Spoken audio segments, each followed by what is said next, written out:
Hi YouTube, this is JTrain997 and I'm back this time with my review of the Marvel Select Deadpool figure. Now of course, this is a very hot item. Just came out at the time I'm making this video. And as you can see here in packaging, Deadpool comes with quite a bit of weapons. He's got his dual katanas up there. He's got two sais in his hand. He has two handguns on either side of him. He also has a few knives strapped on his person. I'm not sure if they're removable or not. And an assault rifle. And his base appears to be kind of a bullet-riddled brick wall. On the side here, you've got a picture of Deadpool. And on the back here, you have a picture of him on his base, along with the Cyclops, which at the time of making this video is not out, and the Magneto, which is. And his read-up says, sculpted by Gabriel Marquez, I think I'm saying that right, Deadpool, aka Wade Wilson, is the infamous Merc with a Mouth. His career as a mercenary began while still in his late teens when he became a test subject in Department K's branch of the Joint U.S.-Canadian Superhuman Enhancement Project, better known as Weapon X. Horribly scarred and slightly insane due to the super soldier process that bestowed him with his accelerated healing factor, Deadpool has become one of the Marvel Universe's favorite loudmouth, smart alecky super assassin mercenaries. And you've also see the variant, which is him unmasked. His face is just scarred up.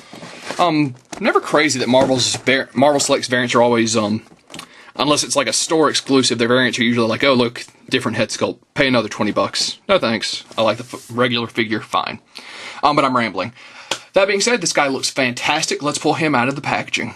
And here we have Deadpool out of packaging and on his base. Let's get a quick 360 of him.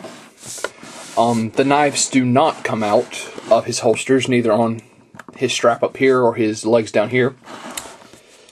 And as you can see, I have him holding his sai and his rifle, and the other side is down here on his base. Speaking of which, let's pull this Deadpool off and get him standing on his own, and we'll have a better look at the base, which you can see it's just kind of a generic brick wall, shot full of holes. There's some shell casings and whatnot scattered around. It's still a pretty nicely detailed base. If you've got a Punisher figure, it would also work for that. Well, a bigger one. Maybe the Select Punisher. But as you can see here, Deadpool is a very nice looking figure. Getting a quick 360. Let's see, you can pull all his weapons fit in his hand nicely, which is a nice detail for a figure like this. You can see his rifle here is nicely detailed. And on all the weapons, his fingers actually go through the trigger guard, which is a very nice little touch. His swords and sai all have these little raised bumps, as you can see here on the sai, and back here on the sword, which all make the swords and sais fit better in his hand and stay there.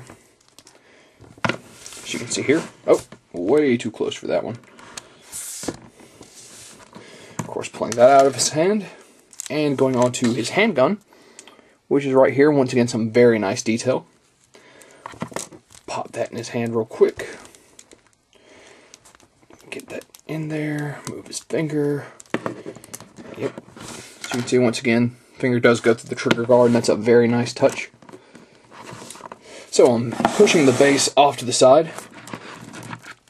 Oh, both the handguns go in his holsters nicely. As far as articulation, Deadpool does a full 360 at the head, although, well, not quite a full 360. It looks like his knife is hindering him. He has some slight up and down. His arms go out. I'm really feeling the loss of a shoulder joint here, which would have allowed him to spin. That takes a lot of the nicer poses you could have done with some of the guns and swords out, but oh well. He bends at the elbow and spins at the wrist. He also does some slight movement at his torso. His legs appear to be a ball joint, although I can only get him to go out a little bit, and they're a little stiff right now. Surprisingly enough for a Marvel Select, he's double jointed at the knee, and he's got an ankle joint with some slight movement. So, nice enough for a Marvel Select. I really just wish the shoulder joints would have been on here. But, let's get him back on his base really quick. He does have a single foot peg. That's one of the things. I don't really have a lot of qualms about this figure. Mainly, it's just minor little things I think would have helped make the figure from great to, would have pushed the figure from great to amazing. Although he still is a really solid figure. So, panning back out. Let's go on to detail on this guy. They've really done a nice job on his mask. They even added the little, I don't know what you would call this name, a little point at the back, which is a nice little touch for me.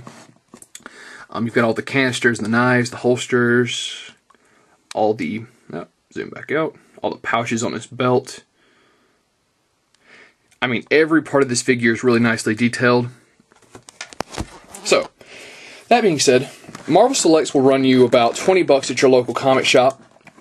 Maybe a little bit more offline once you pay shipping, because it is a pretty massive box, as are all Marvel Selects.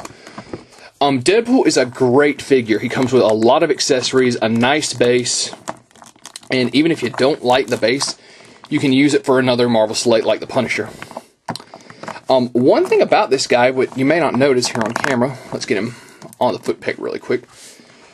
Oh, and real quick, as far as weapon storage, I would have liked to have seen, like, maybe this be an actual strap where you could slip the size in, or, you know, something to get the size on here, because they're the only weapon that can't fit on him somehow. But you can just lay them around the foot of the base, like he's dropped them recently. Okay, back to what I was saying. This guy is massive, even for a Marvel Select, which are usually bigger figures. Now, let's get him. He seems to want to lean. The Marvel Legends 2-pack Deadpool. Unfortunately, I don't have the Hasbro Marvel Legends to compare. But even side by side on the base, you can tell it's just incredibly dwarfed by the Select Deadpool. In scale with some of the 3 1/4 inch figures. As you can see here, I'll bring out Pursuit of Cobra Duke, just because he's the closest one at hand. So really just towers over other figures. Now that doesn't bother me at all. Marvel Select really doesn't have a scale they keep their figures in. They really just seem to vary from figure to figure. And that's okay with me, honestly, because really it seems like they are trying to deliver you the best figure each and every time. And scale is just something they decide, you know, varies between characters. The only one they've really seemed to make a huge, massive scale on intentionally was, you know, characters like the Hulk, Abomination, and the Thing. So once again, about 20 bucks. Deadpool is a very solid figure, and he's definitely worth the $20 price tag, or the slightly increased price tag offline. Once again, the only things that could have been better, some slightly better weapon storage, and the fact that the shoulder joints that are missing. And it seems like his legs are a tad loose, but that could be just mine. And once again, this is JTrain997. Definitely warrants a pickup in my book, and I'll see you soon, YouTube.